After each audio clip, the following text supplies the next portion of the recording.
My name is Layla, and at 28 years old, I thought I knew what betrayal felt like.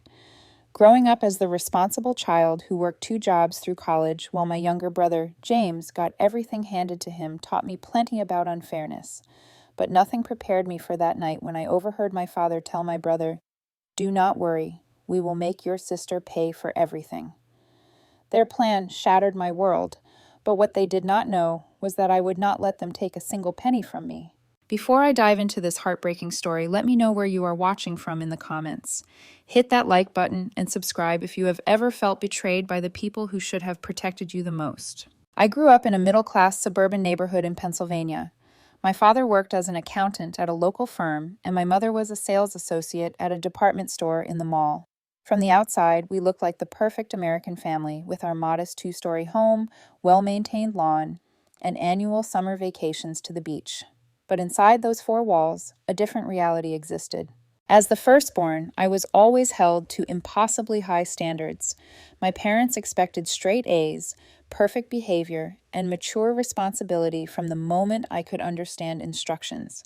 When I brought home an A-, my father would ask why it was not an A+. When I won second place in the science fair in 4th grade, my mother wondered aloud why I could not have worked harder for first place. Then came James, my brother, who was 5 years younger than me. From the day my parents brought him home from the hospital, it was clear he would be treated differently. While I had plain white furniture in my room, James got a custom-painted race car bed and walls covered with expensive decals. Where I received practical gifts like clothes and books, James unwrapped the latest video games, toys, and gadgets. "Your brother is still little," my mother would explain when I questioned the disparities. "Boys need more encouragement," my father would add, as if being a girl somehow made me naturally more resilient to disappointment and neglect. By the time I was 10, I was responsible for washing dishes, helping with laundry, and keeping my room spotless.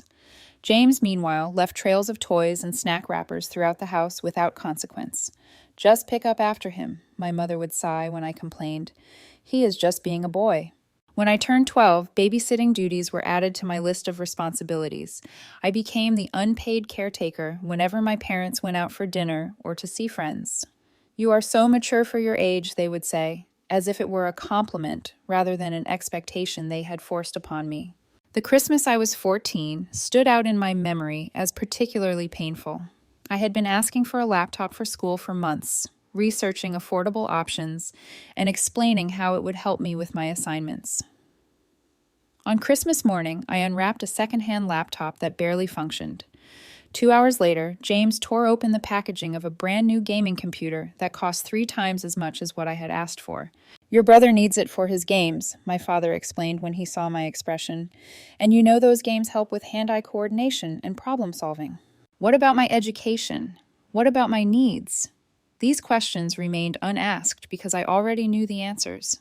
When I turned 16, I got my first job at a local grocery store, working weekends and summer breaks. Not because I wanted to, but because I needed my own money. I watched as James received generous allowances for simply existing while I had to work 20 hours a week to afford the basics my parents provided freely to him. "It builds character," my father said about my job, patting me on the shoulder as if he were doing me a favor by forcing me into early adulthood. High school brought even more disparities. When I needed money for a school trip to Washington, D.C. with my history class, my parents told me to use my savings. 6 months later, they paid for James to attend a 2-week computer camp that cost twice as much. "Your brother needs these opportunities for his future," my mother explained. Apparently, my future was not worth the same investment. The pattern continued through every birthday, every holiday, every milestone. James received celebration and rewards, while I received expectations and responsibilities. My achievements were met with nods and quick acknowledgments. His mediocre accomplishments were celebrated with parties and expensive gifts. What hurt the most was not the material differences, though those were substantial. It was the emotional investment my parents poured into James while leaving me to fend for myself. They attended every one of his soccer games, cheering loudly from the sidelines, but missed my honor society induction because something came up at work. They framed his participation certificates and middle school art projects, while my academic awards collected dust in a drawer. Through it all, I watched James transform from a spoiled child into an entitled teenager. He expected things to be done for him, threw tantrums when told no, and developed a concerning lack of empathy for others. By the time he was 18, he could barely do his own laundry or prepare a simple meal. My parents laughed it off as typical boy behavior and continued to coddle him. Meanwhile, I retreated further into myself, building walls around my heart and focusing on the one thing I could control, my own future. I studied harder than anyone in my class, joined every academic club that would boost my college applications, and worked those grocery store shifts with determination, saving every dollar I could. "Why do you always have to be so serious?" my mother would ask when I declined invitations to family movie nights because I needed to study. "You will miss these years when they are gone," my father would comment when I chose work shifts over family gatherings. They never understood that I had already missed out on the family experience they had freely given to James. I was not their child in the way he was.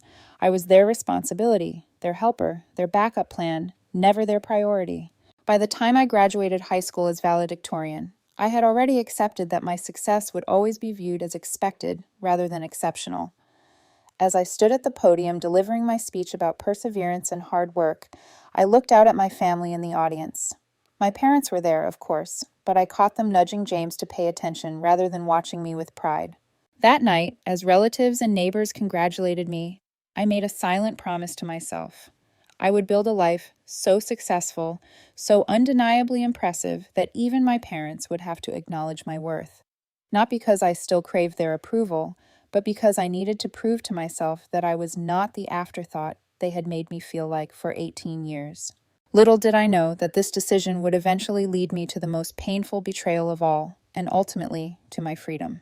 The summer after high school graduation passed in a blur of long shifts at the grocery store and preparations for college.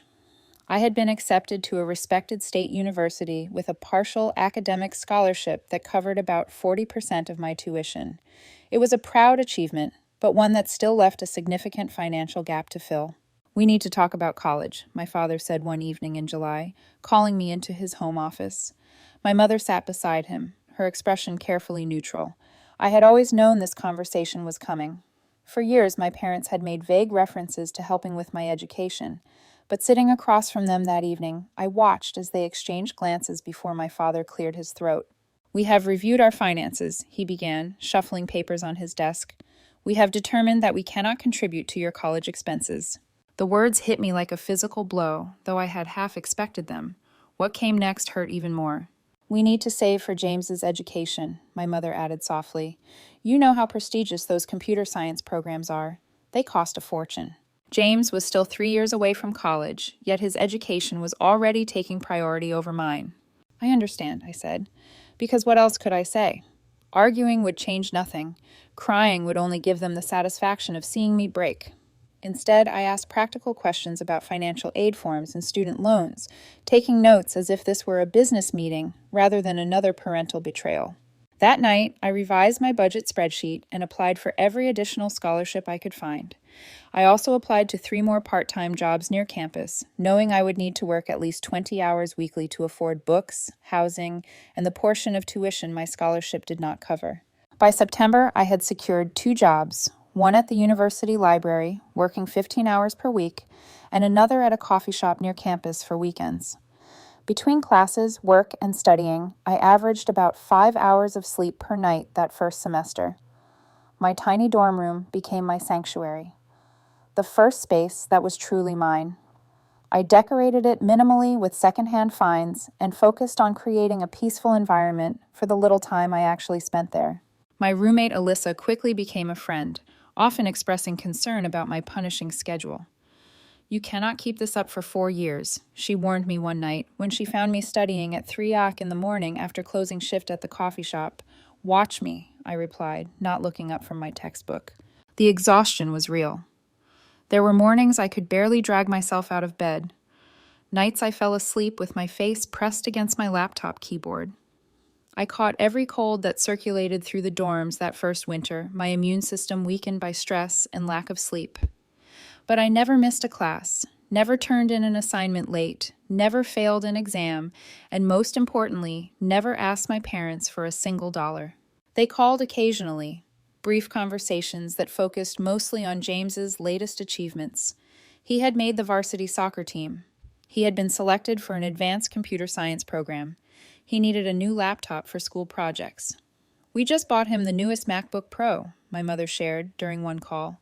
"It cost a small fortune, but your father says it is an investment in his future." I thought about my own ancient laptop held together with duct tape, but said nothing. During my sophomore year, I declared a major in finance, discovering a genuine passion for the subject beyond its practical career prospects. Numbers made sense to me. Financial models did not play favorites or change the rules. There was clarity and fairness in the world of finance that I had never experienced in my family life. I excelled in my classes, earning the respect of professors who began to mentor me and recommend me for internship opportunities. The summer after my junior year, I landed a coveted internship at a financial firm in New York City. The position paid enough for me to afford a tiny sublet and save a small amount, my first taste of the financial independence I craved.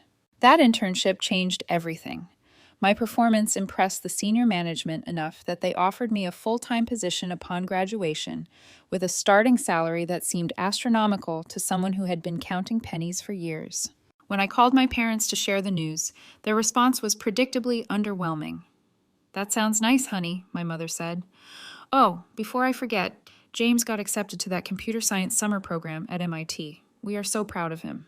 By the time I graduated summa cum laude with my finance degree, I had worked thousands of hours across multiple jobs, taken out the minimum student loans possible, and secured a position that would allow me to repay those loans within 2 years if I lived frugally. At 22, I moved to New York City and began my career in earnest. My tiny studio apartment was a luxury compared to the shared dorm rooms and summer sublets I had grown accustomed to. For the first time, I could buy groceries without checking prices on every item, and occasionally treat myself to small indulgences like takeout coffee or a new book. I opened multiple savings accounts, each with specific goals: emergency fund, student loan repayment, future home, down payment. Every paycheck was carefully allocated, with the majority going to savings rather than spending.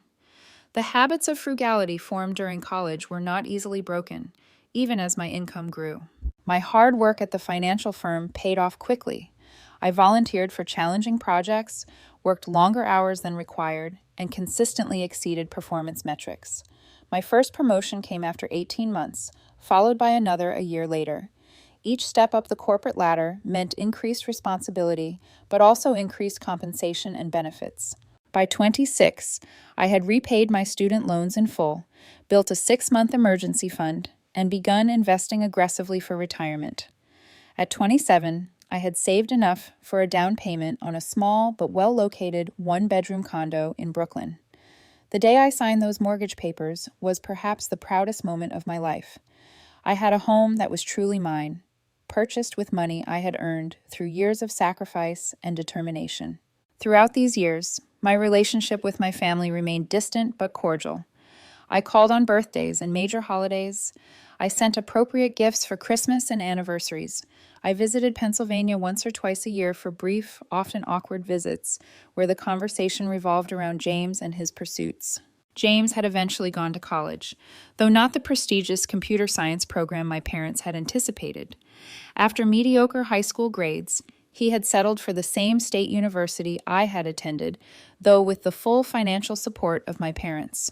From what I gathered during those stilted family conversations, he changed majors 3 times, took 5 years to graduate with a general business degree, and moved back home afterward, ostensibly to figure out his next steps.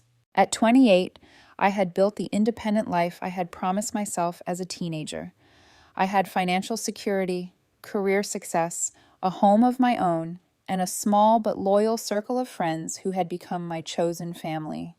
I had proven to myself that I could survive and thrive without the support that had been so freely given to my brother, and then came that fateful weekend visit home that would change everything. It was my mother's 55th birthday that brought me back to Pennsylvania that April weekend. Despite our complicated relationship, I had never missed acknowledging her birthday with at least a card and gift. This year, I had decided to make the trip home, partly out of obligation, and partly because it had been nearly 8 months since my last visit. I arrived Friday evening with an expensive handbag my mother had been hinting about for months, wrapped elegantly with a card expressing more warmth than I typically felt. My father greeted me with his usual distant politeness, offering a brief side hug before returning to the baseball game on television. "Layla, you finally made it," my mother said, accepting the gift with a smile that did not quite reach her eyes. "James has been here since Thursday." Of course he had. James, now 23, still lived at home despite having graduated college the previous year. He emerged from the kitchen with a beer in hand, looking virtually unchanged from my last visit. His designer clothes and new smartwatch suggested he was not struggling financially, despite his lack of steady employment. "The corporate drone returns," he said by way of greeting, smirking slightly. "How is life in the big city, sis?" "Busy, but good," I replied neutrally, having learned long ago that sharing details of my success only led to uncomfortable silences or quick changes of subject. Dinner that evening was a familiar exercise in discussing James's life and achievements, meager as they were. He had applied for a few positions in tech companies, but was being selective about his options. He had joined a recreational soccer league. He was considering taking a coding boot camp that would really launch his career. "The program costs $12,000, my mother mentioned, but your father and I think it is a worthwhile investment." I nodded and took another bite of lasagna, thinking about how they had balked at contributing even a fraction of that amount to my college education. After dinner, James disappeared to meet friends at a local bar while I helped my mother clean up the kitchen. We made small talk about her friends, her garden club activities, the neighbor's new renovation project. It was the superficial conversation of acquaintances, rather than the intimate discussion of mother and daughter. "We will celebrate properly tomorrow," she said as she wiped down the counters. "I have reservations at Giovanni for 6 o'clock. Giovanni was the most expensive restaurant in town, a place reserved for truly special occasions. I nodded again, knowing I would be expected to contribute significantly to the bill, despite the fact that my parents had made the reservation. By 10:30, the house was quiet. My parents had retired to their bedroom, and I was settled in my childhood room, now converted to a generic guest room with all traces of my adolescence removed. James had not yet returned from his night out.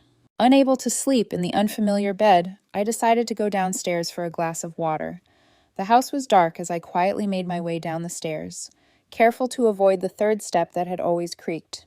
As I approached the kitchen, I heard the front door open and close softly, followed by hushed voices. James had returned, and it seemed my father had gotten up to speak with him. I froze in the hallway, not wanting to interrupt what sounded like a serious conversation. I was about to turn back when I heard my name mentioned. "Layla does not need to know," my father was saying, his voice low but clear in the quiet house. "This stays between us." I should have walked away then. Some part of me knew that whatever I was about to hear would change things irrevocably, but I remained rooted to the spot, hidden in the shadows of the hallway. "How bad is it?" my father asked. James sighed heavily. "About $40,000 now. The online poker sites, the credit cards, it all added up faster than I realized." My breath caught in my throat. $40,000 in debt. How had he managed that while living rent-free with our parents? "Christ, James," my father muttered. "Your mother cannot know the full amount. She thinks it is half that." I know," James replied, his voice taking on the wheedling tone I recognized from childhood when he wanted to avoid consequences. "I messed up, Dad, but I have learned my lesson, I swear." There was a long pause before my father spoke again. "Listen, do not worry. We will make your sister pay for everything." The words hit me like a physical blow. I pressed myself against the wall, hardly daring to breathe. "Layla?" James asked, sounding confused but not opposed. "How?" "She has that fancy job in New York, that condo. She has money," my father continued, "and she owes this family after all we have done for her." All they had done for me? My mind reeled at the audacity of the statement. "We will tell her we want to start a family business," my father explained, his voice taking on the confident tone he used when outlining a plan. "Something about investing in property or a franchise opportunity, something that sounds legitimate enough that she will want to be part of it." "You think she will just give us $40,000? James sounded skeptical. "Not give, invest," my father corrected. "We will have her take out a loan in her name. With her credit score and income, she will easily qualify. We will promise her returns, partnership, whatever it takes." I felt physically ill. They were planning to defraud me, to saddle me with debt to bail out James from his gambling addiction and irresponsible spending. What if she asks to see business plans or wants to consult her financial advisors? James asked. My father chuckled. You know your sister, always so desperate for family approval. We will tell her this is her chance to finally be part of something important with the family. That emotional angle will cloud her judgment. I heard footsteps on the stairs then, and my mother's voice joined the conversation. What are you two discussing so late? She asked, her tone suggesting she already knew. Just talking through the plan for Layla, my father replied. Oh, my mother said, her voice dropping. Has James told you about the additional credit card? Yes, my father sounded resigned. 40,000 total. My mother sighed. Well, Layla has an obligation to help her brother. Family helps family. She has done well for herself, and it is time she contributed back. Exactly, James agreed, his voice suddenly animated. She is always going on about her job and her condo. She can afford it. She will be here all weekend, my father said. I will bring up the business idea tomorrow after dinner. Plant the seed. We can work on her over the next few months. Have her sign the loan papers by summer. She always wants to feel included, James added, with a laugh that made my skin crawl. She will probably jump at the chance to finally be part of the family business. I had heard enough. Moving as silently as possible, I retreated up the stairs and back to the guest room, closing the door without a sound. I sat on the edge of the bed, my hands trembling as the full impact of what I had just heard washed over me. My family, the people who should have protected me, were instead plotting to use me, to burden me with debt, to rescue my brother from his self-created financial disaster. They were discussing it so casually, so confidently, as if my exploitation was their right. I thought of all the years I had worked multiple jobs, the nights I had gone to bed hungry to save money, the countless sacrifices I had made to build financial security for myself, and they planned to take it all away with one manipulative scheme. In that moment, something broke inside me. The last lingering hope that my family might someday see my worth, might someday treat me with the same care they had always shown James, vanished completely. As I sat in the dark room that no longer held any traces of my childhood, I knew with absolute certainty what I needed to do. I did not sleep that night. How could I, knowing what I now knew? Instead, I sat cross-legged on the guest room bed, my laptop open, and methodically worked through what needed to be done. My mind felt strangely calm, operating with a clarity that comes only in moments of crisis. The shock and hurt were there, lurking beneath the surface, but I pushed them aside to focus on protecting myself. First, I reviewed my financial situation. My savings were substantial, but spread across multiple accounts. My investments were doing well, but would incur penalties if liquidated early. My condo had built equity, but accessing it would require refinancing. I needed to ensure everything was secure and inaccessible to my family. Next, I considered the personal aspect. The finality of what I was about to do weighed heavily on me. This would not be a temporary distance or a cooling-off period. This would be a fundamental severing of family ties. Was I prepared for that? I thought about my childhood, the countless instances of favoritism, the dismissal of my achievements, the constant expectation that I would fend for myself while James received everything. I thought about college, working myself to exhaustion while my parents funded James's education without question. I thought about all the birthdays and holidays where my gifts were practical afterthoughts while James received exactly what he wanted. And now the ultimate betrayal, planning to saddle me with debt to cover his gambling losses and extravagant spending, using my desire for family connection against me. Yes, I was prepared to cut ties. I had already been alone in all the ways that mattered for most of my life. I opened my bag and quietly gathered the few belongings I had brought for the weekend. I repacked my toiletries, folded my clothes, and zipped my suitcase without making a sound. I left my mother's birthday gift on the dresser. Despite everything, I would not take back a gift once given. On a hotel notepad I had brought from my last business trip, I wrote a brief note. Had an emergency at work. Had to return to New York immediately. Happy birthday, Mom. No apology, no elaboration. They would assume I had left in the morning, giving me valuable hours before they realized I was gone. Then I settled in to wait. I needed the house to be deeply asleep before I made my move. At 2:30 in the morning, I finally heard James return from wherever he had gone after his conversation with our parents. His heavy footsteps passed my door, followed by the sound of his bedroom door closing and locking. By 3, the house was silent, except for my father's distant snoring. I picked up my suitcase, slipped my feet into my shoes, and eased the guest room door open. The hallway was dark, but I knew this house well enough to navigate without light. I crept down the stairs, avoiding the creaky third step, and made my way to the front door. For a moment, I paused in the entryway, looking back at the darkened house that had never truly been a home to me. This would likely be the last time I stood here. The thought brought no sadness, only a sense of long overdue liberation. I slipped out the front door, closing it gently behind me. My rental car was parked in the driveway, and I thanked my earlier self for choosing to rent a car rather than letting my parents pick me up from the airport as they had offered. The night was cool and clear as I drove away from my childhood home for the final time. I did not look back in the rearview mirror. I checked into an airport hotel 20 minutes away, choosing a national chain where I could earn points on my credit card. The night clerk barely looked up from his phone as he processed my information and handed me a key card. By 4 in the morning, I was finally in a clean, anonymous hotel room, ready to execute the next phase of my plan. I opened my laptop and logged into my primary bank account. I transferred most of the balance to a secondary account at a different bank, one my parents did not know existed. I left just enough in the primary account to avoid fees. Next, I called the 24-hour customer service line for my credit cards. I reported that I suspected potential fraud attempts might be made in my name and requested additional security measures.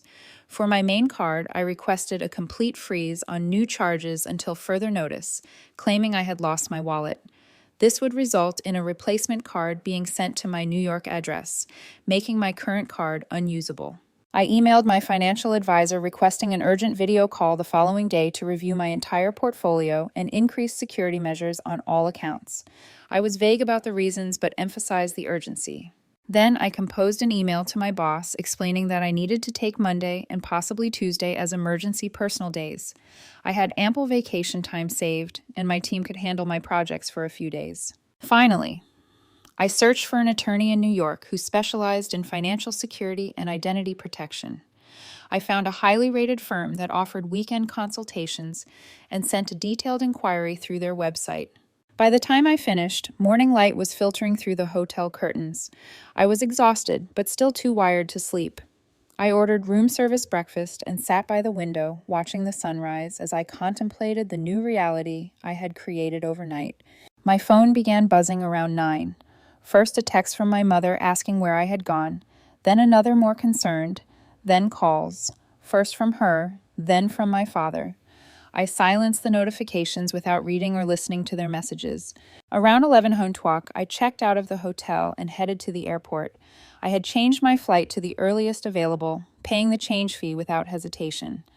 As I waited at the gate, I finally allowed myself to process what had happened. The hurt was profound, a physical ache in my chest that made it difficult to breathe. Not because I had lost something I had, but because I had finally accepted I never had it to begin with. My family had never seen me as someone to love and protect, only as a resource to exploit. I boarded my flight to New York with a strange mix of grief and determination. By the time the plane touched down at LaGuardia, I had made peace with my decision. I would protect myself because no one else ever had. As I unlocked the door to my condo that evening, I felt a profound sense of homecoming. This space, purchased with my own hard-earned money, represented everything I had built for myself, despite my family's lack of support. I dropped my suitcase in the entryway and moved through the familiar rooms, touching furniture and belongings that were truly mine. Then I opened all the windows, letting the cool evening air sweep through the space, symbolically clearing out the last vestiges of my family's toxic influence. Tomorrow would bring practical challenges, meetings with financial advisors and attorneys, security measures to implement, a new life to build. But tonight, in the safety of my own home, I allowed myself to feel the full range of emotions I had been suppressing. I cried for the little girl who had never been enough. I cried for the teenager who had worked herself to exhaustion, trying to earn love that should have been freely given. I cried for the young woman who had achieved remarkable success, only to have her family view it as an opportunity for exploitation.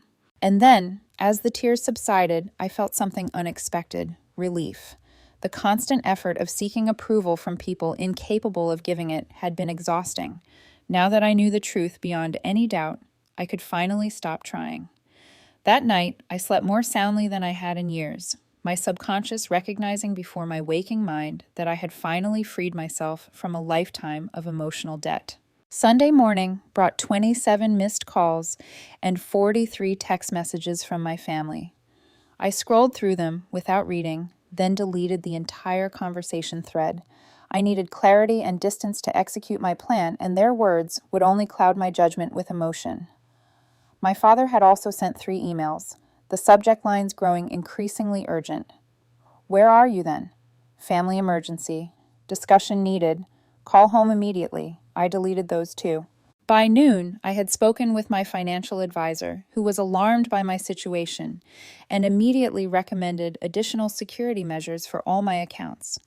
We set up verbal passwords, removed my parents as emergency contacts, and discussed the possibility of placing a freeze on my credit to prevent unauthorized loans being taken out in my name. This is unfortunately more common than you might think, she told me. Family financial exploitation accounts for billions in losses each year. You were right to act quickly. The attorney I had contacted responded to my inquiry and agreed to a video consultation that afternoon. She specialized in cases of family financial abuse and identity theft prevention. For 90 minutes, she outlined a comprehensive strategy to protect my assets and establish legal boundaries with my family. Document everything, she advised. Save any communications where they discuss this business opportunity. Record conversations if legal in your state. The more evidence you have of their intentions, the better protected you will be. She also recommended filing reports with financial institutions and credit bureaus, creating a paper trail that would make it difficult for anyone to open accounts or take loans in my name without extensive verification. By Sunday evening, I had implemented most of her recommendations and felt more secure in my financial position, but I knew the emotional confrontations still lay ahead. Monday morning, I took the personal day I had requested and continued securing my finances. I transferred investment accounts to new institutions, changed all my passwords, and set up 2-factor authentication on everything. I updated my will, removing my family members as beneficiaries and designating charitable organizations instead. At noon, my brother texted, "Mom is really upset. What the hell is wrong with you?" I did not respond. By Monday evening, the calls had escalated to include extended family. My Aunt Linda, my father's sister, left a voicemail expressing concern about my sudden disappearance and asking me to call her back. My cousin Michael sent a text asking if I was okay. I responded briefly to him, saying I was fine, but dealing with a personal matter and would explain later. Tuesday morning, I returned to work, throwing myself into projects that required full concentration. My colleagues noticed my subdued mood, but I deflected questions with vague references to family stress. By the end of the day, I felt almost normal, the familiar routine of work providing a welcome distraction. That evening, I decided it was time to address the situation directly. I could not run forever, and I needed closure to fully move forward. I texted my parents. I will call at 8 p.m. Please have James there too. At 8 o'clock sharp, I initiated a video call from my home office, a space that made me feel professional and in control. My parents appeared on screen immediately, their faces tight with anger and confusion. James joined a moment later, looking annoyed at being included. "Layla, what on earth is going on?" my mother began. "You left without saying goodbye on my birthday weekend. Do you have any idea how embarrassing that was when our guests arrived Saturday evening?" Of course. Her first concern was social embarrassment, not my well-being. "I had an emergency," I said evenly, not elaborating on the lie in my note. "You could have called," my father said. "We have been worried sick." I looked directly into the camera, my voice steady. "I overheard your conversation with James Friday night." The silence that followed was confirmation enough. My father's face drained of color. James looked away from the camera. Only my mother seemed confused. "What conversation?" she asked. "The one about James's $40,000 of gambling debt. The one where you planned to trick me into taking out a loan to pay it off. The one where you talked about manipulating my desire for family connection to get me to sign the papers." My mother's confusion gave way to shock as she turned to look at my father. Apparently, she had not been aware of the full extent of their plotting. We were just discussing options, my father began, his tone defensive. Nothing was decided.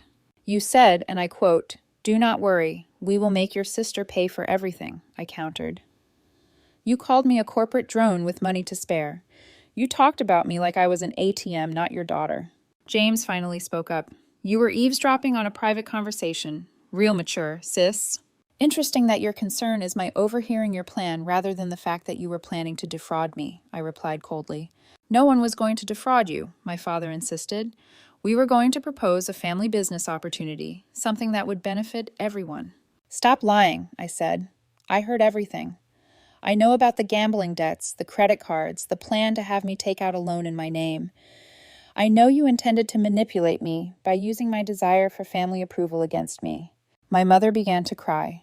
Whether from genuine distress or manipulation, I could not tell. Families help each other, she said between sobs.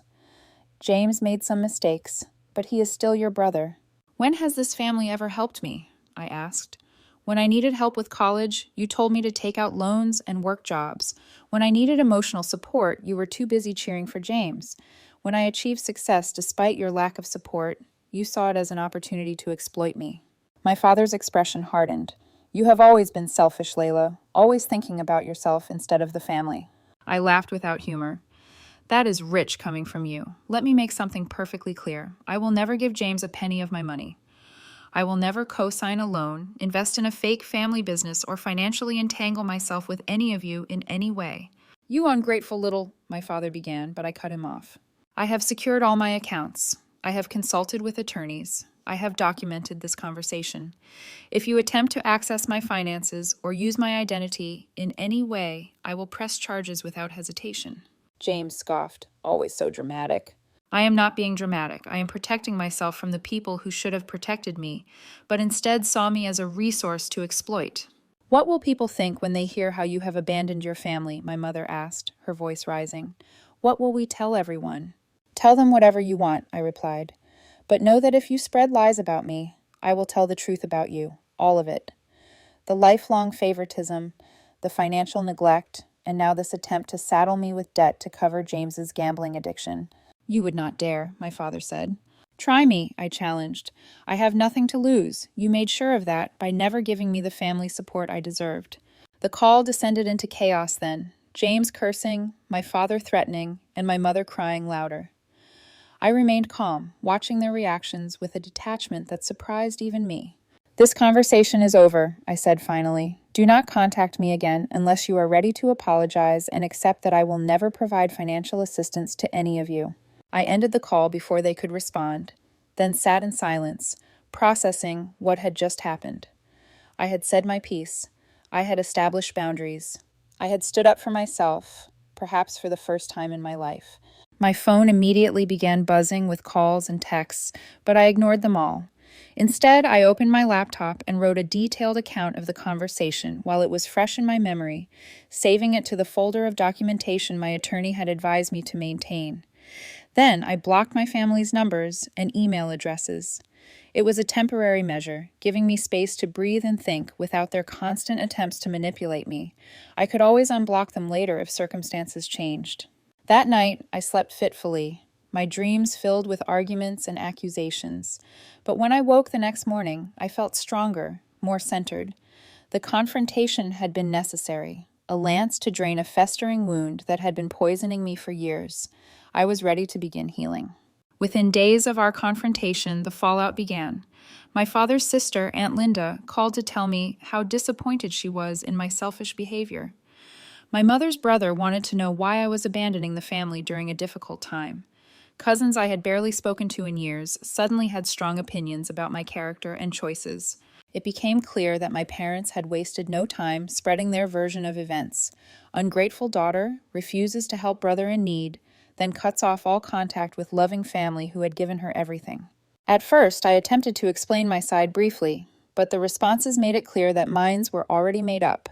Family loyalty ran deep, and few were interested in considering that the people they had known for decades might be capable of such manipulation. After a week of draining conversations that went nowhere, I decided on a different approach.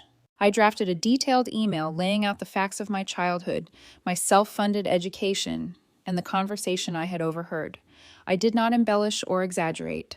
The truth was damning enough. I sent this email only to the family members I truly cared about.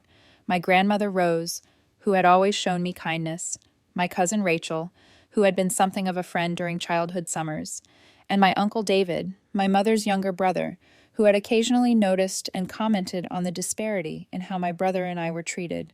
I do not expect you to take sides, I wrote in closing. I only ask that you consider there might be more to this story than what you have been told. I have removed myself from a harmful situation, and I hope you can respect that decision, even if you do not fully understand it. The responses surprised me. My grandmother called the next day, her voice shaking with emotion. I always saw how they treated you differently, she admitted. I said something to your mother once years ago, but she dismissed me. I should have been more persistent. I should have done more to protect you. Rachel replied with a simple message. I believe you. She shared her own observations of family gatherings where James received attention and praise while my achievements were minimized or ignored. Uncle David's response was the most unexpected. He invited me to lunch and over pasta at a quiet restaurant revealed that he had recently cut contact with my mother for similar reasons. Your mother and father have always had a blind spot when it comes to James, he said. I am not surprised it escalated to this.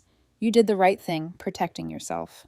These small validations were healing bright spots in what was otherwise a difficult period of adjustment. While I had been functionally independent from my family for years, the finality of this break brought unexpected waves of grief. Not for what I had lost, but for what I had never had. Parents who protected rather than exploited me, who celebrated rather than utilized my success. At work, I threw myself into new projects, volunteering for challenges that required intense focus and long hours. My boss noticed my increased dedication and mistook it for ambition rather than distraction. Whatever has lit this fire under you, I am all for it, he said during our monthly review. Your performance has been exceptional. The praise felt good, a reminder that in my professional life, hard work and integrity were recognized and rewarded in ways they never had been in my family. In my personal life, I made a conscious effort to strengthen relationships with friends who had shown themselves to be trustworthy and supportive. I had always kept people at a certain distance, a habit formed from years of emotional self-protection. Now I allowed myself to be more vulnerable, sharing more of my true thoughts and feelings. Lisa, my closest friend since college, had always sensed there was something complicated about my family situation, even though I rarely discussed it. I always thought it was strange how little you talked about them, she said. When I finally shared the full story over dinner one night, she added softly, now I understand why. 3 months after the confrontation, I decided I needed a complete change of environment. My company had an opening in their San Francisco office, and I applied for a transfer. The move would mean a lateral shift rather than a promotion, but the opportunity to build a life in a new city thousands of miles from my past was too appealing to ignore. When my transfer was approved, I sold my condo for a modest profit and prepared to relocate to the West Coast. The process of sorting through my belongings, deciding what to keep and what to discard, became a metaphor for the emotional work I was doing. Old mementos from my childhood and family went into a box that I stored rather than displayed. Not discarded completely, but no longer taking up space in my daily life. San Francisco offered a fresh start. I found a bright apartment with a view of the bay, joined a hiking club to explore my new surroundings, and established a routine that prioritized both professional growth and personal well-being. In my new city, I also found an unexpected resource, a support group for adults from dysfunctional families. The first meeting was uncomfortable, sitting in a circle with strangers, admitting aloud that the people who should have loved me most had instead seen me as a resource to exploit. But as others shared their stories, I recognized patterns and feelings that mirrored my own. The relief of being truly understood was profound. Week after week, I returned, gradually opening up more about my experiences and listening as others did the same. Through the group, I met Aiden, whose parents had remortgaged their house in his name without his knowledge, and Taylor, whose mother had systematically turned family members against her when she refused to continue funding her mother's extravagant lifestyle. Their stories were different from mine in details, but similar in essence. Family members who viewed love as transactional, care as conditional. The hardest part, Taylor said during one session, is accepting that they will never be the parents you needed them to be. That no matter what you do, how successful you become, how perfectly you behave, they will never see you clearly or love you properly. Her words resonated deeply. I had spent decades trying to earn the love and approval that should have been freely given, believing that if I just worked harder, achieved more, proved my worth more convincingly, my parents would finally see me as they saw James. Accepting that this would never happen was both devastating and liberating. Around the 6-month mark of my new life in San Francisco, I received an email from my cousin Michael. "Thought you should know," he wrote. "James filed for bankruptcy last week. Your parents have been telling everyone they had to cash out their retirement accounts to help him." I felt a complex mix of emotions. Vindication that the financial disaster I had narrowly avoided had indeed come to pass, sadness for my parents who had enabled James to the point of their own financial ruin, and a small, petty satisfaction that justice had been served. But mostly, I felt grateful. Grateful that I had overheard that conversation. Grateful that I had acted quickly to protect myself. Grateful that I had found the courage to break free from the toxic family dynamic that had defined much of my life. 1 year after my move to San Francisco, I was promoted to team leader, managing a small group of financial analysts. My apartment had become a home, filled with plants, art I loved, and furniture chosen for comfort rather than status. I had made real friends, people who valued me for who I was rather than what I could provide. On quiet evenings, I sometimes thought about my family and wondered how they were doing, not with longing or regret, but with the detached curiosity one might feel about distant acquaintances. They had shaped my early life for better and worse, but they no longer determined my happiness or defined my future. I had built something precious, a life entirely my own, free from exploitation and emotional manipulation. It had come at a high cost. But as I watched the sunset over the bay from my window, I knew without doubt that it had been worth it. 3 years passed with remarkable speed. My life in San Francisco developed its own rhythm and richness. I was promoted again, now managing a larger team and handling significant client relationships. My apartment, once a refuge, had become simply home, filled with memories of dinner parties with friends, quiet mornings with coffee and books, and the comfortable routines of a life well lived. I had dated casually, though I approached relationships with caution. The therapist I had begun seeing shortly after moving helped me recognize how my family experiences had shaped my attachment patterns, my tendency to give too much while expecting too little in return. Slowly, I learned to establish healthier boundaries, to recognize my own worth, and to expect reciprocity in relationships. My volunteer work became an unexpected source of fulfillment. Once a month, I taught financial literacy workshops for young women from disadvantaged backgrounds. Helping them understand money management, credit building, and investing gave me a sense of purpose beyond my career success. "You explain this stuff like someone who had to learn it the hard way," one participant told me after a session on predatory lending. "I did," I replied simply. The contact with my family remained minimal. My grandmother called on my birthday and holidays. Rachel and I exchanged occasional texts and met for coffee when I visited the East Coast for business. Uncle David sent Christmas cards with genuine, thoughtful notes inside. As for my parents and James, I heard news only through these limited family connections. My father had taken a second job after their retirement savings were depleted. My mother had sold most of her jewelry and designer handbags. James had moved to Florida after the bankruptcy, supposedly for a fresh start. I felt no pleasure in their struggles, but no responsibility for them either. The boundaries I had established remained firm, a necessary protection for my hard-won peace.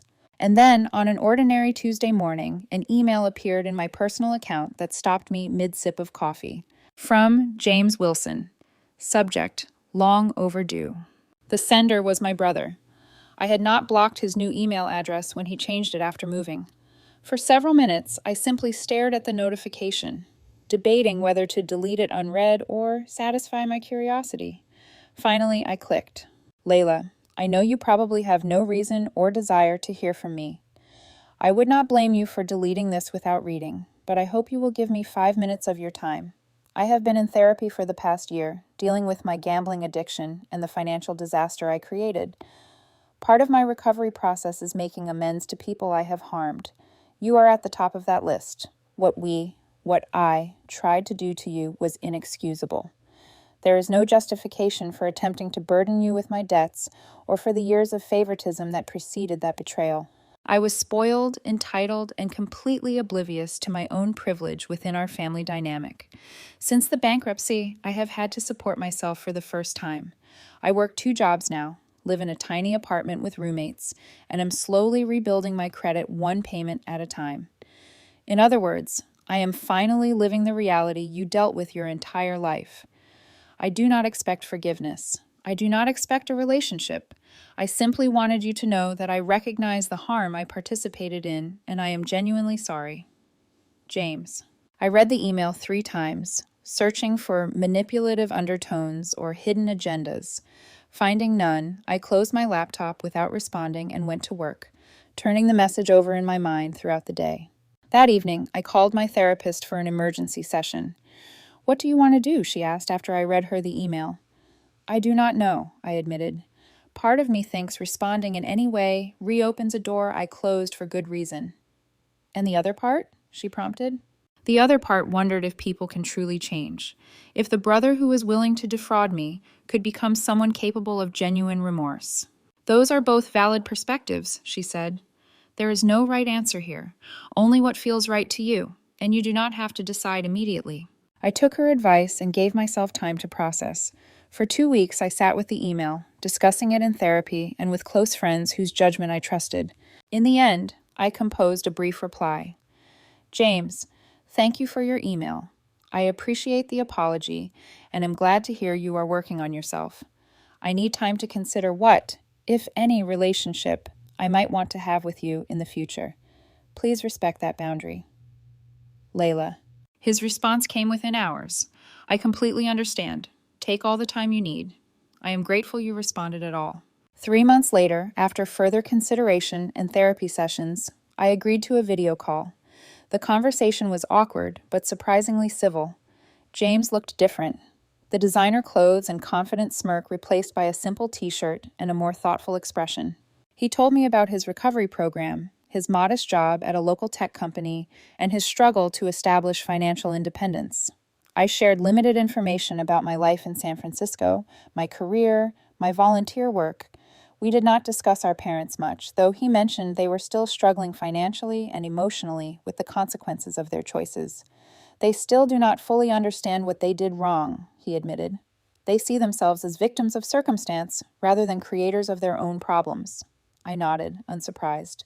Some people never develop that self-awareness. At the end of the call, we agreed to proceed cautiously. Monthly emails, perhaps another call in a few months. No promises, no expectations, just a tentative opening to see if something healthier might be possible between us as adults. I did not know if this cautious reconnection would lead anywhere meaningful, or if James's change was temporary or permanent, but I had learned enough about myself to know that I could establish boundaries and walk away again if necessary. The greatest lesson from this 3-year journey was not about family betrayal or financial self-protection, though those were important. It was about the power of creating my own definition of family, of surrounding myself with people who valued me for who I was rather than what I could provide. I had learned that sometimes walking away from toxic relationships, even blood relationships, is the only path to peace. That forgiveness, when it comes, is for your own healing rather than the other person's absolution. That establishing firm boundaries is not selfish but necessary for well-being. Most importantly, I had learned that my worth was never dependent on my family's recognition of it, that the financial security I had built, the career I had established, the home I had created, and the relationships I had formed were all testament to my own strength and resilience. Sometimes losing a family that was never truly yours is the only way to find the peace you deserve. And sometimes protecting yourself financially is the first step toward protecting yourself emotionally. As I finished the video call with James and closed my laptop, I felt neither elation nor dread, just a quiet certainty that whatever happened next, I would be okay. I had protected myself when no one else would. I had built a life worth living on my own terms, and that in the end was the greatest victory of all. Have you ever had to protect yourself from people who should have been protecting you? How did you find the strength to establish boundaries and move forward? Share your experiences in the comments below. If this story resonated with you, please like, subscribe, and share with someone who might need to hear that it is okay to protect yourself, even from family. Thank you for listening to my journey, and remember that sometimes the family we choose is more valuable than the family we are born into. When I look back now, the hardest part was not the betrayal itself, but the realization that the betrayal had always been inevitable. My parents had shown me who they were from the very beginning. Every ignored achievement, every unequal gift, every time James was praised for mediocrity while I was punished for excellence, it had all been pointing to this. The night I overheard them plotting against me was simply the culmination of years of patterns I had tried desperately to deny. Deep down, I had always known I could not count on them for love, protection, or fairness. I had just hoped that maybe, someday, things would change. Accepting that they never would gave me the freedom I had been searching for my entire life. The truth is, boundaries are terrifying at first. When you grow up being told that your worth is tied to how much you give, how much you sacrifice, how much you endure, setting limits feels selfish. Saying no feels like betrayal. Walking away feels like failure. But the longer you carry those false beliefs, the heavier they become, until you realize they were never yours to carry in the first place. When I finally chose myself, I was not abandoning my family. I was abandoning the illusion that they had ever truly been mine. And in doing so, I discovered something extraordinary: peace. Peace in knowing that I no longer had to prove my value to people incapable of seeing it. Peace in surrounding myself with friends who celebrated me for who I was, not for what I could provide. Peace in creating a home, a career, and a life entirely on my own terms. Does that mean the pain disappeared? No. There are still moments, even now, when grief sneaks in, when I see a father beaming at his daughter's graduation, or a mother and daughter laughing together at a cafe, and I feel the sting of what I missed. But grief is not the same as regret. Regret implies I made the wrong choice. Grief simply acknowledges that I deserve better than what I received. And yet, I would not trade who I am today for the illusion of a family who never truly existed. My strength, my independence, my resilience, they were forged in the fire of that neglect. They are mine, and no one can take them from me. Over time, I came to realize something else too. Forgiveness is not about excusing what someone did to you. It is about reclaiming the power their actions still hold over you. I did not forgive my family so they could sleep better at night. I forgave them so I could. Forgiveness, for me, was not reconciliation. It was release. Release from the constant replaying of old wounds. Release from the hope that one day they might become the parents I needed. Release from the burden of anger that only weighed me down. Forgiving them did not mean letting them back into my life. It meant letting myself move forward without their shadows darkening my future. And that is what I wish for anyone who has ever been betrayed by those who should have loved them most. Whether it is parents, siblings, or any other relationship, you are allowed to protect yourself. You are allowed to walk away. You are allowed to build a new family from the people who show up for you with love, respect, and care. When I first moved to San Francisco, I thought I was simply running from my past. But what I discovered was that I was also running towards something, a new beginning. One where I could define love on my own terms. One where family was chosen, not imposed. One where my worth was not measured by sacrifice, but by authenticity. The support group, my friendships, my volunteer work, all of these became threads in a new kind of family tapestry. A family built not on obligation, but on choice. And the beauty of chosen family is that it reminds you, you were never unworthy. You were simply surrounded by people too blind to see your light. James's apology was unexpected. And while I remain cautious, I do not close the door entirely. People can change, but it is not my responsibility to ensure they do. If a healthier relationship is possible in the future, it will be on my terms, not theirs. Until then, I continue to live my life with gratitude for the lessons, painful though they were. Because the greatest victory is not proving my family wrong. It is proving to myself that I was right all along. I am enough. I always was. So, to anyone listening who feels trapped by toxic expectations, who feels invisible in their own family, who has been told they must give and give until nothing is left, I want you to hear me clearly. You are allowed to stop. You are allowed to say no. You are allowed to protect yourself. And when you do, you will discover that the love you thought you lost is waiting for you elsewhere, among friends, mentors, partners, even within yourself. As I close this chapter of my story, I carry no bitterness, only clarity. My parents and brother may never understand the harm they caused, but their understanding is no longer my burden.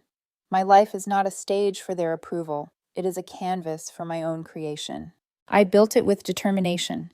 I colored it with resilience. And I framed it with boundaries that protect the masterpiece it has become. If my story resonates with you, let it be a reminder. Sometimes the family you are born into is not the family you are meant to keep. Sometimes walking away is the bravest thing you will ever do. And sometimes the greatest gift you can give yourself is freedom. So here I stand, not broken, not bitter, but whole. Not because my family changed, but because I did. Not because they gave me love, but because I learned to give it to myself. And that, in the end, is the truest victory of all.